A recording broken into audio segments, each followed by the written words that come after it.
अब तक आपको पता चल गया होगा कि साहित्य संगम मॉडल पेपर जो टेस्ट सीरीज हमने चला रखी है, आज हम हिंदी अनिवार्य के दूसरे मॉडल पेपर का हल यहाँ देखने वाले हैं और साथ में बात करेंगे कि आपको बोर्ड की कॉपी में उत्तर लिखते समय क्या क्या गलतियाँ नहीं करनी है। जो इस वीडियो में मैं मॉडल कॉपी बताऊंगा उसमें मैंने हाईलाइट कर रखी है, उन गलतियों को करने से बचें आप, तो आपके अच्छे अंक आएंगे।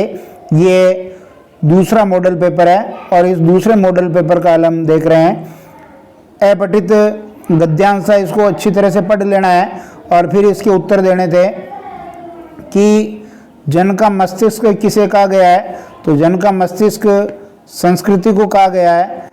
मनुष्य के जीवन की श्वास प्रश्वास युगों युगों की खालिस्तान है, तो सभ्यता है। ये गद्यांश को जब आप पढ़ेंगे तो अच्छी तरह उत्तर पता चलेगा। उपयुक्त गद्यांश का शीर्षक क्या है, तो जन की संस्कृति है। विटप का पर्यायवाची है, विटप पेड़ को कहते हैं, तरु पेड़। राष्ट्र के समग्र रूप में शामिल है, तो भूमि भी है, जन भी है, जन की संस्कृति, 3 अंग है, तो उपयुक्त सभी हो जाएगा। फिर देखो, राष्ट्र में विकसित पृथक पृथक संस्कृतियों का मूल आधार क्या है, इनका मूल आधार पारस्परिक सहिष्णुता और समन्वय है। ठीक है। इसके बाद देखिए अपठित काव्यांश या पद्यांश, इसके भी 6 प्रश्नों के उत्तर अपने को देने थे, तो ध्यान दीजिए। कवि ने किसके मन की पीड़ा और पश्चाताप का वर्णन किया है, तो गद्यांश को पढ़ने से पता चलेगा कि युधिष्ठिर ने ऐसा किया है।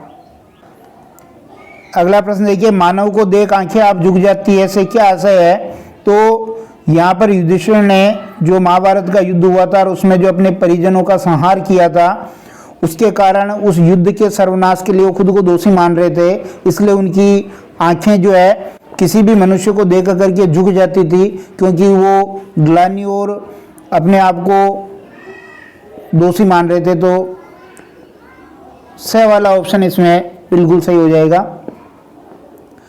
जानता हूं पाप न धुलेगा वनवास से भी पंक्ति में पाप से क्या आशय है। अभी हमने बात की कि युद्ध में परिजनों को मारने का जो पाप किया है वो वनवास चला जाने पर भी युधिष्ठिर का नहीं धुल पाएगा। भुवन का अर्थ क्या है, भुवन का अर्थ संसार है। युधिष्ठिर भाग कर कहाँ जाना चाहते हैं, वो भाग कर एकांत में जाना चाहते हैं, वन में जाना चाहते हैं। और जिस दिन समर की अग्नि बुझ शांत हुई, पंक्ति का अर्थ क्या है, इसका अर्थ है कि जिस दिन महाभारत का युद्ध समाप्त हुआ, युद्ध तो समाप्त हो गया लेकिन युधिष्ठिर के मन में जो युद्ध चल रहा था, एक पश्चाताप का, ग्लानि का, क्षोभ का, पीड़ा का, वो कभी समाप्त नहीं हुआ। इस प्रकार ये 12 अभ्यसद के उत्तर आपको देने थे। उसके बाद व्याकरण भाग से आपके 6 रिक्त स्थान है। मौखिक भाषा को लिखने के लिए जिन लेखन चिन्हों का प्रयोग किया जाता है उसे क्या कहते हैं, उसे कहते हैं हम लिपि। क्या कहते हैं, लिपि। हिंदी की लिपि कौन सी है, हिंदी की लिपि देवनागरी है। हिंदी की लिपि कौन सी है, देवनागरी। जहां वाच्यार्थ का अतिक्रमण कर लक्षणों के आधार पर दूसरा अर्थ ग्रहण किया जाए, तो वहां कौन सी शब्दशक्ति होती है, वहां लक्षणा शब्दशक्ति होती है। अंधेरा हो गया है, सेठ ने नौकर से कहा, वाक्य में कौन सी शब्दशक्ति है, वाक्य में व्यंजना शब्दशक्ति है। चरण धरत चिंता करत चितवत चौर, सुवर्ण को ढूंढत बिरत कवि व्यभिचारी और चोर। तो यहाँ पर ध्यान दीजिए, ये जो सुवर्ण शब्द है इसके अलग अलग अर्थ है, इसलिए यहाँ पर श्लेष अलंकार हो जाएगा।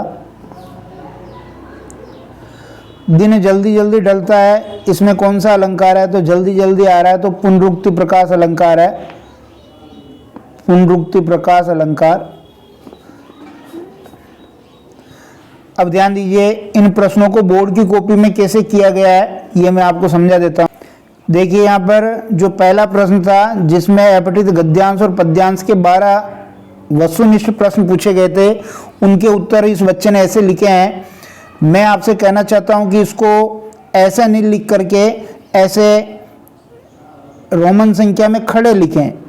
उससे क्या होगा कि जो परीक्षक प्रश्न के नंबर देगा वो इस परीक्षक द्वारा प्रदत्त हाशिए में वो अंक दे सकता है। अब यहाँ पर थोड़ी नंबर देने की गड़बड़ी हो सकती है, क्योंकि वो कैसे लिखेगा, इसलिए आप इनको खड़े रूप में ही करें तो ज़्यादा बढ़िया है। इस बच्चे ने हालांकि किए हैं और 12 अंक इसके आए हैं, क्योंकि सारे ही अबसद इसके सही हैं, ये गलती नहीं करनी है। और दूसरा जो रिक्त स्थान वाला था वो बिल्कुल ठीक है। आप चाहें तो डायरेक्ट उत्तर लिख सकते हैं, लिपि है, देवनागरी या लक्षणा है, और यहाँ पर व्यंजना का प्रकार आरती व्यंजना है। ये यहाँ पर ये गलत कर दिया, विरोधाभास नहीं होकर के कौन सा सही था, श्लेष अलंकार उसका सही उत्तर था, और पुनरुक्ति प्रकाश अलंकार यहाँ हो गया। तो यहाँ दूसरे में 5 अंक और पहले में 12 अंक आ गए। और इनको कैसे चढ़ाया आगे फ्रंट पेज पे देखिए, आप यहाँ पर देखेंगे तो पहले प्रश्न में 12 अंक हैं, दूसरे में 5 क्योंकि एक अलंकार का गलत कर दिया, और तीसरे में 11 में से 11 है। इसी प्रकार ये सभी प्रश्न जो 18 हैं उनमें उत्तर लिखते हुए कुल 78 अंक प्राप्त किए हैं।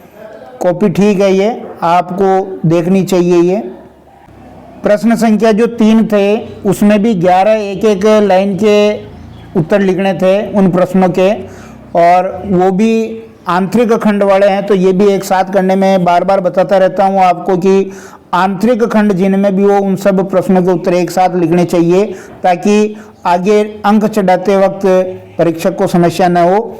यहाँ देखिए, ये तीसरे का जो पहला प्रश्न था इसमें अपॉइंटमेंट को नियुक्ति का ठीक है, और सेंसस को जनगणना का ये भी ठीक है, 1 अंक मिल गया इसमें। फिर आगे देखिए, राजपत्र को गजट कहते हैं, 1 अंक। फीचर का उद्देश्य क्या है, तो ज्ञानवर्धन करना, जिज्ञासा पैदा करना, जो मनुष्य में उसका समन करना और मनोरंजन करना, 1 अंक इसमें मिल गया। और एन फ्रैंक की डायरी में किसका वर्णन है, तो यहूदियों पर जो अत्याचार हुए थे उसका वर्णन है।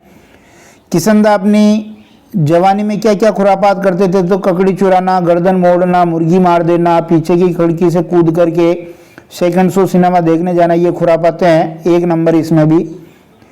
सिंधु घाटी सभ्यता का प्रसिद्ध शहर मोहनजोदड़ो है। यहाँ पर एक बात और ध्यान रखें, आप जो भी आपका एग्जैक्ट उत्तर है उसके नीचे अंडरलाइन जरूर करें, ताकि अंडरलाइन करने से परीक्षक का ध्यान सीधा ही वहाँ जाएगा और उसको समय भी कम लगेगा और आपके अंक भी अच्छे आ जाएंगे। उसके बाद देखिए, यहाँ अंडरलाइन नहीं कर रखी है, ये सबसे बड़ी कमी है। जब लेखक को पता चला कि उससे कम उम्र के और जिन्हें वह कम अकल समझता था उन्हीं के साथ बैठना पड़ेगा, तब लेखक का मन खट्टा हो गया। उसके बाद देखिए, यशोधर बाबू को अपनी पत्नी का बुढ़ापे में सजना संवरना और फैशन वाले कपड़े पहनना ठीक नहीं लगता था। आपको पता है कि वो बालों में जो है वो डाई वगैरह करती थी, वो तो ठीक नहीं लगता था। इसके बाद देखिए, अगला प्रश्न है कि सिंधु घाटी सभ्यता में सामूहिक स्नान किसी अनुष्ठान का अंग होता था, कैसे पता चलता है, तो वहाँ जो बड़े बड़े स्नानागार हैं उनको देख करके ये पता चलता है। 1 अंक मिल गया यहाँ पर भी। फिर अगला प्रश्न है, बड़वा नल से भी बड़ी पेट की आग किससे बुझ सकती है या कौन बुझा सकता है, तो राम बुझा सकते हैं, यानी राम का नाम लेके राम नाम रूपी बादल से वो आग बुझ सकती है। और भीमराव अंबेडकर की कल्पना का आदर्श समाज किस पर आधारित है, ये आदर्श समाज स्वतंत्रता, समता और भ्रातृत्व पर आधारित है। ये खंड है के प्रश्न थे। इसी प्रकार आप देखिए, आप चाहें तो स्क्रीनशॉट भी ले सकते हैं कि जो खंड ब में चौथा प्रश्न, जनसंचार के माध्यमों की 2 कमियां और 2 खूबियां लिखनी थी, तो ये 2 कमियां और 2 खूबियां हैं कि एक तो अशिक्षित लोगों के लिए अनुपयोगी है और तुरंत घटी घटनाओं की जानकारी नहीं दे पाता है। 2 खूबियां भी है कि मर्जी आई तब पढ़ सकते हैं और कहीं से भी पढ़ सकते हैं। इसी प्रकार अगला प्रश्न, टेलीविजन खबरों के चरण अपने को लिखने थे, तो इसमें फ्लैशबैक, ड्राई एंकर और इसी प्रकार phone in, anchor usual, anchor byte, live, anchor package ये थे। बढ़ती महंगाई पर आपको एक आलेख लिखना था, तो आप इसका स्क्रीनशॉट ले लें किस प्रकार ये आलेख लिखा है 2 नंबर का, और पूरे अंक इसमें मिले हैं। अच्छा आलेख है। अगला 7वां प्रश्न है, स्क्रीनशॉट ले लें। कविता के संदर्भ में बिना मुरझाए महकने के माने क्या है, कविता अनंत काल तक अपनी खुशबू बिखेरती है, अर्थात कविता की जो सुंदरता है, कविता का जो सौंदर्य है, कविता का जो भाव है, वो किसी भी काल और परिस्थिति में बंधा नहीं है। ये उत्तर इसका लिखना था, ठीक लिखा है ये भी। उषा कविता गांव की सुबह का गतिशील शब्द चित्र है, तो बिल्कुल, क्योंकि जो उसमें उपमान जो काम में लिए हैं सारे गांव के ही हैं और ग्रामीण क्षेत्र में प्रतिदिन काम आने वाले उपमान हैं, जैसे कालीसील है और जो दूसरे लालिमा बिखर रही है, तालाब से किस प्रकार वो नायिका निकल रही है, ये सारे बिंब वहीं के हैं। काली स्लेट है। अगला प्रश्न था, नव्वा की पुड़िया ले जाने के संबंध में साफिया के मन में क्या द्वंद्व थे? तो द्वंद्व ये था कि वे क्या करे, वो बता करके ले जाए या छिपा करके ले जाए, ये द्वंद्व था। 2 नंबर मिले इसमें भी। और लुट्टन सिंह की 4 विशेषताएं लिखनी थी चरित्र की। वीर था, साहसी था, हिम्मत वाला था, धैर्यवान और विपत्तियों का सामना करने वाला था। इसी प्रकार बादल राग कविता जो थी, यहाँ से खंड से चालू हो गया आपका, और यहाँ पर आपको 3 नंबर का ये प्रश्न है जिसका उत्तर लिखना था कि बादल राग कविता का मूल प्रतिपाद्य अथवा में था कि कैमरे में बंद अफवाही कविता मीडिया के लोगों की संवेदनहीनता को उजागर करती है।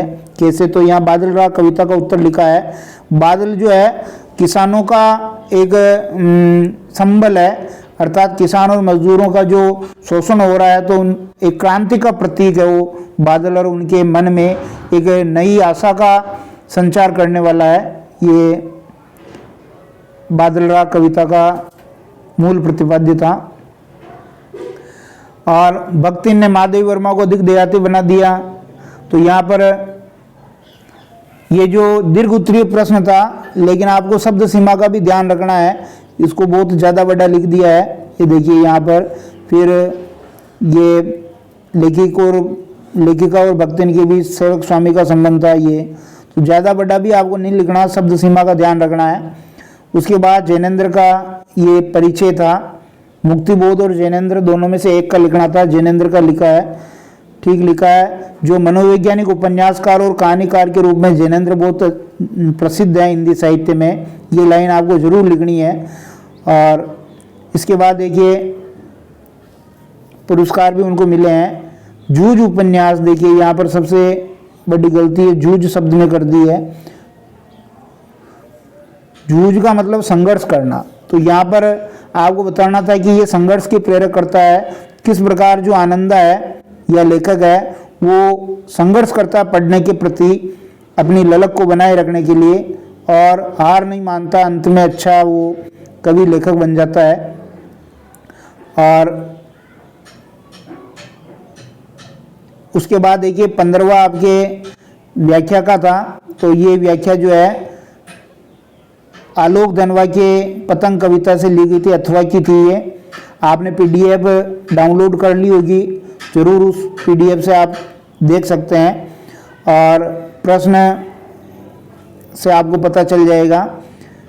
इसी प्रकार ये गद्य की व्याख्या थी, जिसमें जो हजारी प्रसाद द्विवेदी जी का जो निबंध था सीरीज के फूल, उसमें से थी, और एक जो काले में का पानी दो धर्मवीर भारती का, उसमें से थी ये व्याख्या की। ये भी अच्छी है व्याख्या के पॉइंट जरूर लिखें, कठिन शब्द आ रहे हो तो वो भी लिखें, और जगह जगह अंडरलाइन कर लें। सबसे बड़ी कमी इसमें ये लग रही है कि कॉपी में जो कीवर्ड है उनको अंडरलाइन नहीं किया गया है, तो अंडरलाइन जरूर करें। ये 4 नंबर की विज्ञप्ति है, और परीक्षा की तिथि में संशोधन के लिए माध्यमिक शिक्षा बोर्ड ने जारी की है। थोड़ा सा एंड सही नहीं किया, इसलिए आधा नंबर इसमें कम है। और ये निबंध लिखा है, निबंध अच्छा लिखें, शब्द सीमा का ध्यान रखें। लगभग 2.5-3 पेज में निबंध होना चाहिए, ये निबंध थोड़े कम पेज में लिखा है, इसलिए 1 नंबर यहाँ कम दिया है। धन्यवाद।